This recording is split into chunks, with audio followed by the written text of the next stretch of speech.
Fala pessoal, bom dia. Vamos lá para mais um giro de mercado e hoje, dia 26 de julho, né, quarta-feira, e hoje sai a política monetária dos Estados Unidos, né? O Federal Reserve vai lançar a sua taxa de juros hoje à tarde, né, através do seu presidente, Jerome Powell.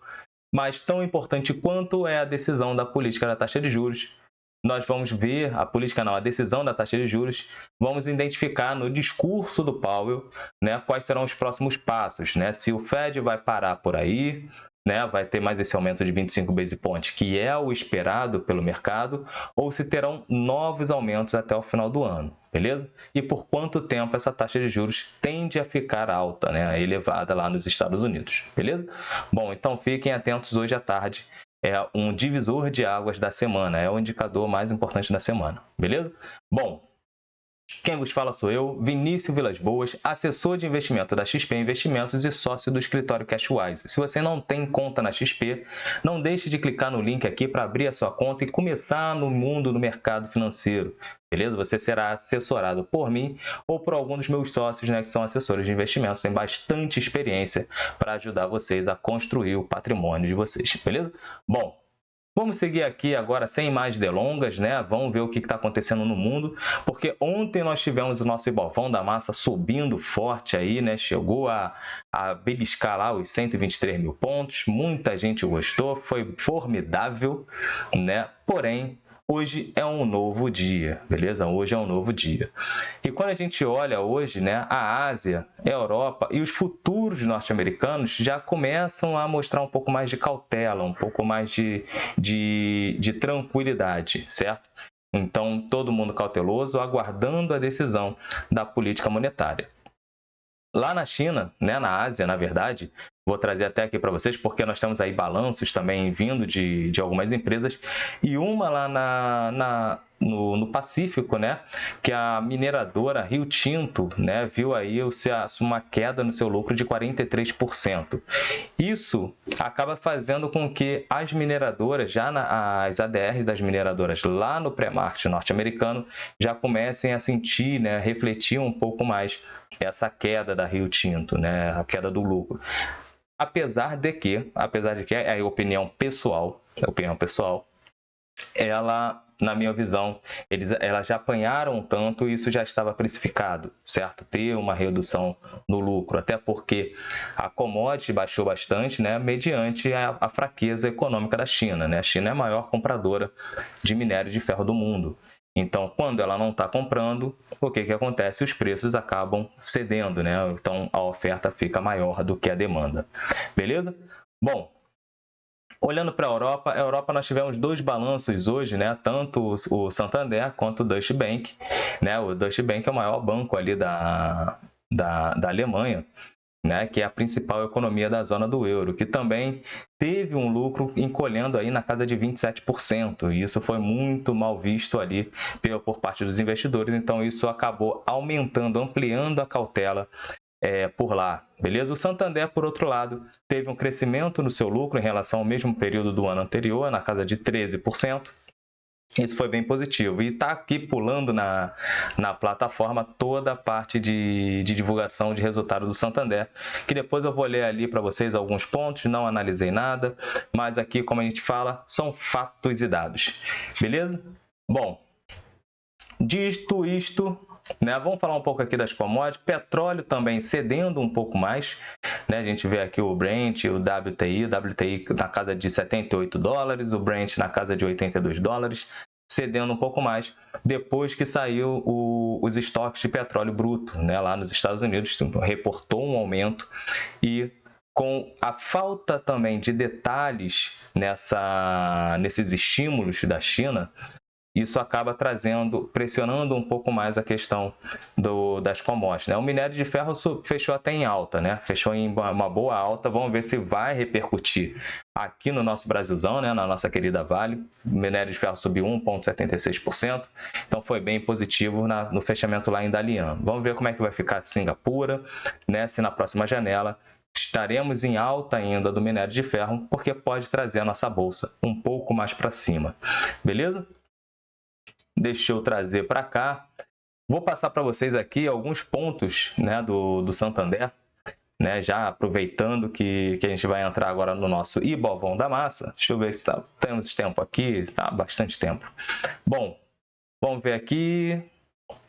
Lucro líquido gerencial é de 2,3 bilhões no segundo trimestre, uma queda de 43,5%, né? Então, já veio bem abaixo. O lucro do Santander no segundo trimestre vem abaixo da estimativa da prévia do broadcast. Santander, a margem financeira bruta é de 13,5 bilhões no segundo trimestre, né? Um aumento de 6,3%. Com o PDD líquido aqui. O PDD é a provisão de devedores duvidosos, né? Esse é um dos riscos que a gente estava vendo no setor financeiro, no setor bancário. Por quê? Com o endividamento das famílias, a taxa de juros alta, essa era a preocupação, com que os bancos pudessem elevar ainda mais essa conta de PDD, e aumentando essa conta de PDD, reduz o lucro do banco. Reduzindo o lucro, logo reduz os dividendos, né? Porque os bancos são muito buscados na Bolsa de Valores mediante os seus dividendos, porque tem poucos bancos que são de crescimento, né? Então, só recapitulando para vocês aqui, para quem está chegando agora no canal, ainda não conhece muito sobre o mercado financeiro, ações de dividendos são aquelas ações que dividem mais os seus lucros com os acionistas, ou seja, são empresas que já não têm tanto quanto crescer por parte de investimentos do seu próprio capital. Então, a empresa já está num tamanho que, aumentando os investimentos no seu negócio, não vai fazer a empresa crescer demais, beleza? As empresas, então, essa parte que eles acabam não investindo, eles repassam para os acionistas, né? Que são através de dividendos e juros sobre capital próprio, que o ministro Haddad já mencionou que vai ser extinto, né? Que o governo busca extinguir esse proventos, né? Que são parte por os acionistas para o ano que vem, beleza? E o que acontece? As empresas de crescimento, elas acabam reinvestindo muito mais os seus lucros, não dividem tanto com os acionistas, porque são empresas ainda menores, né? Empresas que têm uma perspectiva futura de crescimento muito maior. Então, elas pegam parte do lucro e reinvestem a maior parte do lucro nelas mesmas, né? No seu próprio negócio, para poder ampliar a empresa, beleza? Então, só recapitulando, né? Explicando o que são ações de dividendos e ações de crescimento, basicamente, beleza? O que acontece? O PDD, ele entra como despesa, reduz o lucro. Reduzindo o lucro, reduz o que vai ser distribuído para os acionistas, né? Então, essa é a preocupação no setor financeiro.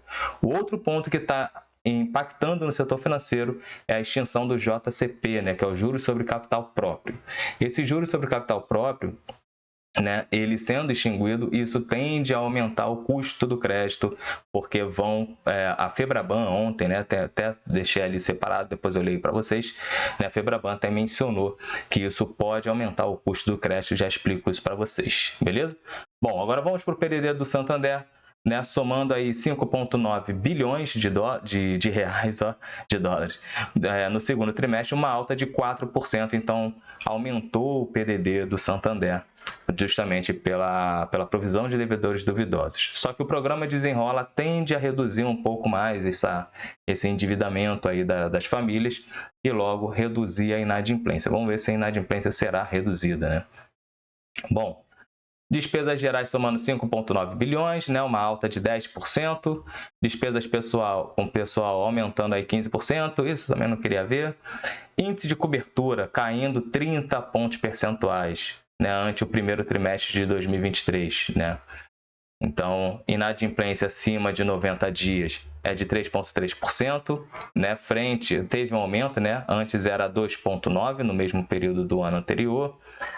Índice de eficiência, 43, ROA, não quero ver isso. Patrimônio líquido do Santander, 82 bilhões, uma alta de 5%. Os ativos totais, que esse aqui é interessante, né? Se tratando de banco, ativos totais, R$ 1 trilhão, uma alta de 11% em um ano. Foi bem interessante, né? Bem interessante, apesar do lucro ter caído, mas as contas aqui, né?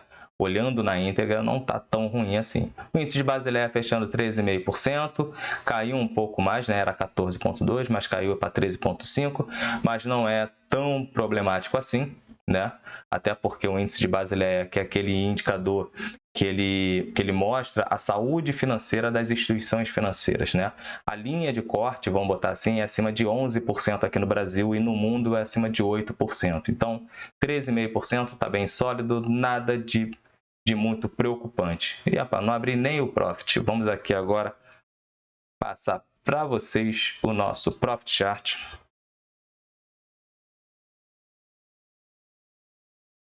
Bom, tá abrindo aqui. Enquanto isso, vocês ficam ali com o rostinho do nosso canal.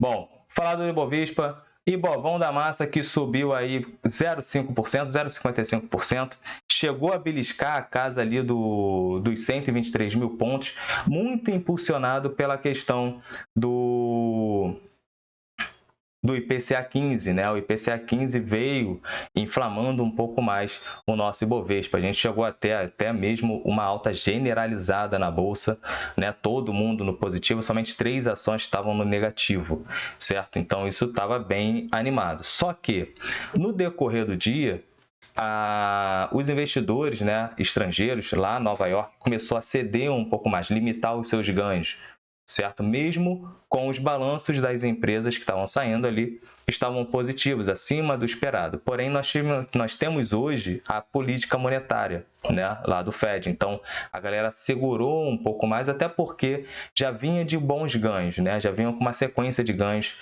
os índices mundiais ali. Então, acabou arrefecendo um pouco mais ali o Ibovão da Massa e fechou em 122 mil pontos, certo? O que pesou ali no Ibovespa? Continuou pesando o setor financeiro. O setor financeiro teve a sua parcela ali de peso, certo? E deu uma recuada, deu uma segurada, certo? Até porque quando a gente viu no início do pregão, o setor financeiro também subindo forte ali, e depois começou a segurar, foi quando o Ibovespa começou a recuar um pouco mais. Destaque, nossa querida Vale, 3% aí de alta. Nós temos aí PetroRio, nós temos aí Petrobras subindo 2,3%. Itaú, né, basicamente aqui no 0 a 0, né, levemente positivo, 0,21 de alta. Itaúsa, 0,81, mas o restante dos bancos do setor financeiro pesou bastante aqui, beleza? Um outro destaque que a galera estava falando bastante ontem foi a EZTEC. Cadê a EZTEC? Se não está aqui, eu vou mostrar ali para vocês no gráfico, beleza? Por quê? As construtoras e os ativos domésticos, né, que têm um impacto muito grande pela baixa da taxa de juros, acabaram crescendo um pouco mais, ganhando um pouco mais de força ontem, né? Isso foi bem positivo, até porque o IPCA 15 teve uma redução, então isso aumenta a expectativa de um corte até mais severo, né? Vamos botar assim, mais forte, né? Então, ao invés de ser 25 base points, tem espaço aí para 50 base points, segundo alguns analistas. Isso fez com que o nosso Ibovão aí subisse ainda mais pelas empresas de construção civil, outros ativos que são muito impactados pela queda da taxa de juros, certo? E Vale Petrobras, muito impactado pelas expectativas dos estímulos lá no governo chinês, né? Então, apesar de não ter o detalhamento, né, do que serão esses estímulos, isso acaba aquecendo um pouco mais o mercado de commodities, né? Petróleo, minério de ferro, e o minério subindo ontem e hoje também, continuando a sua subida, fez com que Vale subisse bastante ali. Beleza? Bom, o que eu separei para vocês, falando sobre o setor financeiro, já a gente vai falar ali sobre a nossa agenda e as 3 empresas que eu separei para a gente analisar. O setor financeiro ontem, né, a Febraban mencionou que retirar os juros sobre capital próprio, estou só replicando o que foi posto no informativo, beleza? Mencionou que retirar os juros sobre capital próprio, sem contrapartida, aumentaria o custo do crédito e os juros ao consumidor, né, o que poderia elevar a carga tributária sobre as empresas e seus acionistas em todo o setor da economia. afirmou aí a Febraban em nota, certo? Então, essa questão da retirada dos juros sobre capital próprio, isso pesou bastante no setor financeiro, por isso que as empresas, né, que estão ali listadas, os bancos, cederam um pouco mais, beleza? Bom, a nossa doleta teve aquela realização, né, natural, depois de ter aí uma queda, tem sempre uma realização, então subiu aí 0,48%, isso mostra para vocês que IBOV e dólar podem sim seguir a mesma direção, certo? São ativos diferentes. São ativos diferentes, têm que ser analisados de maneiras diferentes. Então, só para dar aquela dica para vocês. Beleza? Bom, vamos olhar aqui a nossa querida Petro. Essa posição aqui é da nossa carteira ali de investimento, a carteira pública, né, do Descomplicando. E já mencionando, não copiem essa carteira aqui, tá? Essa carteira aqui tem um objetivo, tem um perfil por trás. Isso é somente para vocês verem que disciplina e paciência podem trazer resultados positivos, né? A gente começou aí no início desse ano, em março, se eu não me engano. Ficamos basicamente uns 2, 3 meses aí no negativo, acumulando bons ativos. E agora estamos aí com 7,8% positivo, certo? É disciplina e paciência. R$500 todo mês, certo?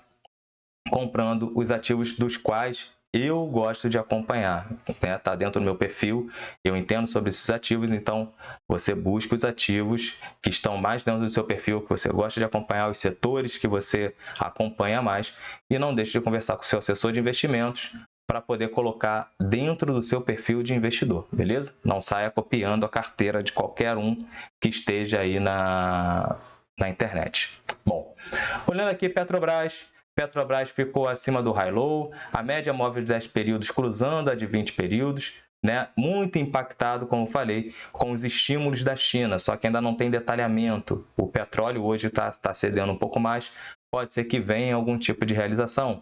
Pode, até porque começa a entrar numa zona aqui, numa região de resistência, que é o topo histórico de Petrobras, aos R$32, beleza? Bom, vamos falar de Itaúsa. Itaúsa, apesar de ter aqui um candle de indecisão, né, basicamente abriu e fechou no mesmo patamar, certo? Na mesma faixa de preço, nós estamos acima do high-low, acima da média móvel de 10 períodos e acima da média móvel de 20 períodos, né? Então, tá bem interessante também, né, o gráfico de Itaúsa, sugerindo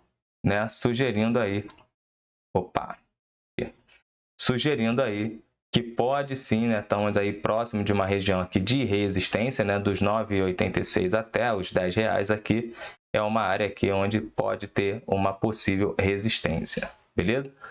Apesar que essa faixa aqui, ó, onde ela se encontra, é uma faixa onde o ativo está brigando para romper, mas não está conseguindo, beleza?